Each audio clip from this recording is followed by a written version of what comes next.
Monsieur le ministre, mon général, commandant-chef des Forces armées d'Haïti, Monsieur le directeur du cabinet du ministre de la Défense, Messieurs les membres du haut état-major général des Forces armées d'Haïti, officiers, sous-officiers et soldats, cadres et employés du ministère de la Défense, distingués invités, Mesdames et Messieurs, c'est pour moi un honneur d'ouvrir le bal des prises de parole en l'occasion de cette cérémonie de finalisation du processus de rédaction du manuel de formation en droit de l'homme et de remise de certificats aux formateurs de formateurs et aux formateurs. Permettez-moi avant toute chose de remercier ceux qui ont rendu possible tout cela. En ce sens, nos remerciements s'adressent à l'État haïtien qui, par le biais de la primature, a adressé au Bureau intégré des Nations Unies en Haïti la demande d'aide à la formation du personnel en droits humains, qui, par le biais aussi du ministère de la Défense, a accompagné l'initiative jusqu'au bout, et aussi par le biais du gouvernement de l'armée, qui a décidé d'embrasser et de faire sienne cette démarche. Nos remerciements s'adressent aussi au Bureau intégré des Nations Unies en Haïti, notamment la police des Nations Unies, UNPOL, et la section des droits humains du Bureau, qui a répondu favorablement à la demande de l'État haïtien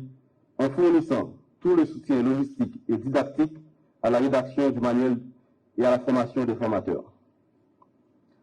Aux officiers des Forces armées d'Haïti et cadres du ministère de la Défense qui ont contribué à l'élaboration du manuel, plus particulièrement les professeurs, docteurs Gracien Jean et Ricardo Augustin. Et aussi à vous, chers récipiendaires, qui avez participé à la formation des formateurs. Ce manuel est pour nous d'une importance capitale, car il permet de mieux outiller le soldat pour l'exercice de ses fonctions, tout en lui faisant comprendre qu'avant toute chose, il est un homme avec des droits, tout comme ceux qu'il est appelé à servir et défendre. En ces moments difficiles, où la nation fonde tant d'espoir dans ses forces armées, une bonne connaissance des règles et des principes à respecter dans le cadre des missions qui lui seront attribuées est une obligation pour le soldat et la responsabilité de ses supérieurs hiérarchiques. C'est en ce sens que cette formation du formateur et la rédaction du manuel en droits humains arrive à point nommé, car bien que le personnel ait reçu durant sa formation initiale une instruction dans le domaine des droits humains, il lui manquait ce cadre innovant et de référence. Je peux donc me permettre, sans crainte, d'affirmer